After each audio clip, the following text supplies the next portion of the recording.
Video start చేసే ముందు ఒక చిన్న క్వశ్చన్ అడుగుతాం.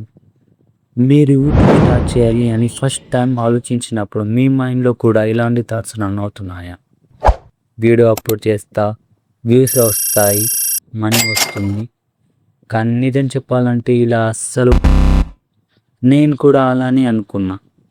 కానీ యూట్యూబ్‌లో అడుగుపెట్టిన తర్వాత అర్థమైంది. యూట్యూబ్ అనేది కేవలం వీడియోస్ అప్‌లోడ్ చేయడం అస్సలు కాదు. అది ఒక మెంటల్ గేమ్.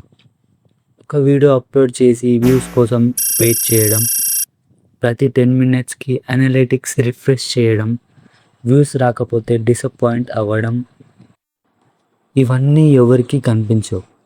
ఈరోజు నేను యూట్యూబ్ గురించి చాలామంది చెప్పని కొన్ని హార్స్ రియాలిటీస్ గురించి మాట్లాడబోతున్నాను. కాబట్టి ఈ వీడియోని కంప్లీట్గా చూడండి. ముందు మనీ గురించి మాట్లాడుకుందాం. చాలామంది యూట్యూబ్ స్టార్ట్ చేయడానికి ఫస్ట్ రీజన్ వచ్చేసి మనీ. నా ఫస్ట్ వీడియో అప్లోడ్ చేసినప్పుడు వ్యూస్ పెరుగుతున్నాయా అని అనలిటిక్స్ పేజ్ని మళ్ళీ రిఫ్రెష్ చేసేవాడిని. నాకు అప్పుడు అనిపించేది వ్యూస్ వస్తే మనీ వస్తుంది అని. కానీ రియాలిటీ ఏంటో తెలుసా? మనీ రావడానికంటే ముందు మనకి పేషెన్స్ ఉండాలి, కన్సిస్టెన్సీ ఉండాలి, స్కిల్స్ ఉండాలి. బయట నుంచి చూసే వాళ్ళకి క్రియేటర్స్ చాలా మనీ సంపాదిస్తున్నారు అని అనిపించవచ్చు. కానీ స్టార్టింగ్ స్టేజ్లో క్రియేటర్స్ ఎర్న్ చేసే అమౌంట్ చాలా తక్కువ ఉంటుంది. అందుకే మనీ కోసం మాత్రమే యూట్యూబ్ స్టార్ట్ చేసే వాళ్ళకి జర్నీ మధ్యలోనే స్టాప్ అయ్యే ఛాన్సెస్ ఎక్కువ. నా ఒపీనియన్, యూట్యూబ్లో టఫెస్ట్ స్కిల్ ఎడిటింగ్ కాదు, థంబ్నెయిల్ కూడా కాదు. అదేంటంటే కన్సిస్టెన్సీ. మోటివేషన్తో యూట్యూబ్ స్టార్ట్ చేయడం ఈజీ. కానీ 3 వీడియోస్ అప్లోడ్ చేశాక వ్యూస్ రాకపోతే 4th వీడియో అప్లోడ్ చేయడం అదే కష్టం. ఒక వీడియో క్రియేట్ చేయడానికి క్రియేటర్ ఎంత కష్టపడతాడో తెలుసా? ఐడియా వెతుకుతాడు, స్క్రిప్ట్ రాస్తాడు, రికార్డ్ చేస్తాడు, ఎడిటింగ్ చేస్తాడు అండ్ అప్లోడ్ చేస్తాడు. తర్వాత రిజల్ట్స్ కోసం వెయిట్ చేస్తాడు.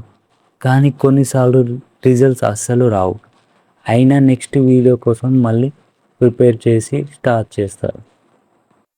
చాలామంది క్రియేటర్స్ టాలెంట్ లేకపోవడం వల్ల కాదు, కన్సిస్టెన్సీ మెయింటైన్ చేయలేకపోవడం వల్ల వీడియోస్ని ఆపేస్తారు.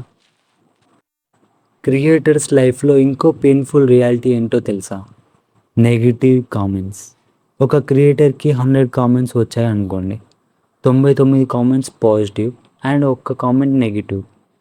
క్రియేటర్ పదే ఒక్క నెగిటివ్ కామెంట్ గురించి ఆలోచిస్తాడు. ఆ ఒక్క కామెంట్ కొన్నిసార్లు క్రియేటర్ కాన్ఫిడెన్స్ని డ్యామేజ్ చేస్తుంది. అందుకే కామెంట్ చేసేటప్పుడు ఒకసారి ఆలోచించండి. మీ కామెంట్ క్రియేటర్ డేని బెటర్ చేయొచ్చు లేదా కంప్లీట్గా స్పాయిల్ చేయొచ్చు. ఇప్పుడు నేను చెప్పబోయే పాయింట్ చాలా ఇంపార్టెంట్. ప్లీజ్ ఈ పాయింట్ని మిస్ అవ్వకండి. యూట్యూబ్ని మనీ కోసం స్టార్ట్ చేసే వాళ్ళకి నేను చెప్పేది ఏంటంటే, ఫస్ట్ మీరు స్కిల్స్ని ఇంప్రూవ్ చేసుకోండి. Example, communication, editing, story telling, thumbnail, ఇవన్నీ ప్రాపర్గా ఇంప్రూవ్ చేసుకోండి.